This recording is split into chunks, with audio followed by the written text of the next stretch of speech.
Hello friends, स्वागत है आपका हमारे चैनल पर, जहां हम आज आपको सुनाने जा रहे हैं एक ऐसे महान शख्स की कहानी जिन्होंने अपने जीवन में अनगिनत संघर्षों का सामना किया लेकिन हार नहीं मानी। वह व्यक्ति जिन्होंने अपने अद्वितीय दृष्टिकोण और अविरल मेहनत से टाटा समूह को न सिर्फ भारत के बल्कि विश्व भर में एक उच्च स्थान दिलाया। जी हाँ, हम बात कर रहे हैं रतन टाटा की। उनकी जिंदगी के अनसुने किस्से, संघर्षों की कहानियां और उनके जीवन के रहस्यमय पहलू आपको हैरान कर देंगे। तो दोस्तों, इस वीडियो को अंत तक देखना ना भूलें, क्योंकि यह कहानी केवल एक उद्योगपति की नहीं बल्कि एक ऐसे व्यक्तित्व की है जिसने अपने सिद्धांतों से दुनिया को बदल दिया।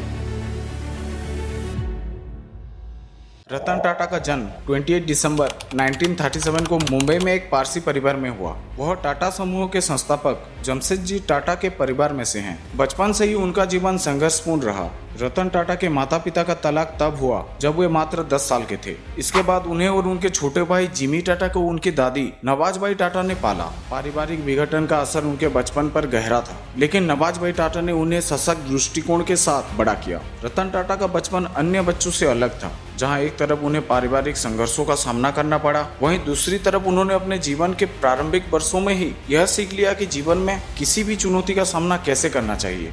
रतन टाटा की प्रारंभिक शिक्षा मुंबई में कैथेड्रल और जॉन कैनन स्कूल में हुई। उनके दादी के सख्त निर्देश के कारण उनकी शिक्षा में कोई कमी नहीं हुई। इसके बाद उन्होंने अमेरिका के रिवरडेल कंट्री स्कूल और कॉर्नेल यूनिवर्सिटी से आर्किटेक्चर और स्ट्रक्चरल इंजीनियरिंग में डिग्री प्राप्त की।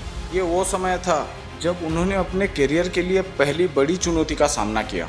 अमेरिका में उन्होंने हार्वर्ड बिजनेस स्कूल से एडवांस मैनेजमेंट प्रोग्राम किया। लेकिन क्या आपको पता है, एक समय ऐसा भी आया जब रतन टाटा ने एक छोटे से स्टार्टअप में काम किया था जो बाद में फेल हो गया, लेकिन उन्होंने हार नहीं मानी। उन्होंने टाटा समूह में एक प्रबंधन प्रशिक्षु के रूप में आकर करियर शुरू किया और धीरे धीरे अपने कौशल और दूरदर्शिता के दम पर बहुत ऊंचे स्तर पर पहुंच गए। रतन टाटा ने 1962 में टाटा समूह में प्रवेश किया। वह टाटा स्टील के जमशेदपुर प्लांट में शामिल हुए, जहां उन्हें मजदूरों के साथ काम करने का मौका मिला। इस अनुभव ने उन्हें जीवन की वास्तविकता और कर्मचारियों की समस्याओं को समझने में मदद की। 1991 में GRD टाटा के बाद रतन टाटा ने टाटा समूह की बागडोर संभाली। ये वो समय था जब समूह की कई कंपनियां स्वतंत्र रूप से संचालित हो रही थी और उनके सामने सबसे बड़ी चुनौती थी उन्हें एजुकेट करना। रतन टाटा को एक दूरदर्शी नेता के रूप में जाना जाता है। उन्होंने टाटा समूह के विभिन्न कंपनियों को एक छत के नीचे लाने का काम किया और समूह की रणनीति को वैश्विक स्तर पर विस्तारित किया, जिनमें से एक था टाटा मोटर्स द्वारा जैगुआर और लैंड रोवर का अधिग्रहण। इसके अलावा उन्होंने टाटा नैनो की शुरुआत की, जो उनके साधारण लेकिन महत्वपूर्ण सोच का परिणाम थी। भारत में हर परिवार के पास अपनी कार है। रतन टाटा का जीवन केवल व्यापार और उद्योग तक सीमित नहीं रहा।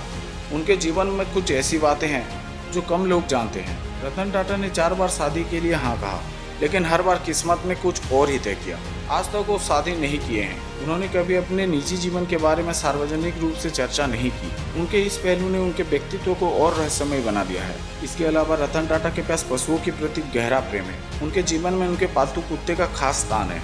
वो हमेशा अपने कुत्तों को अपने परिवार का हिस्सा मानते हैं और अपने प्रति उनका लगाव उनकी जीवन शैली में स्पष्ट रूप से दिखाई देती है। रतन टाटा ने सिर्फ टाटा समूह को आर्थिक रूप से सफल बनाने का काम नहीं किया, बल्कि समाज के प्रति अपनी जिम्मेदारी को पूरा किया। उन्होंने टाटा स्ट्रक्चर के माध्यम से करोड़ों लोगों की मदद की। उनकी सोच थी कि जो भी धनार्जन किया जाए, उनका एक हिस्सा समाज की भलाई के लिए लगाया जाए।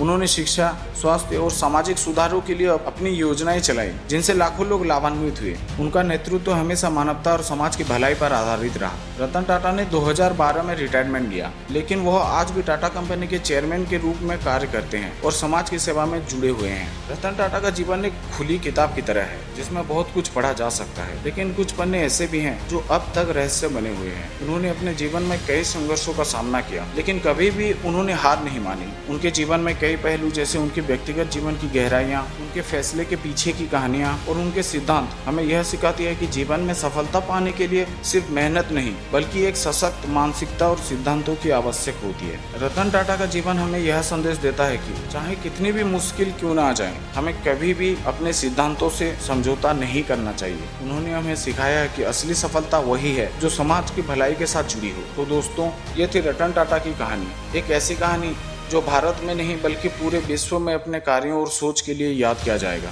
अगर आपको यह वीडियो पसंद आया तो लाइक करें, शेयर करें और हमारे चैनल को सब्सक्राइब करना ना भूलें। अगली बार फिर मिलेंगे और एक दिलचस्प वीडियो के साथ। तब तक के लिए धन्यवाद। और जय हिंद।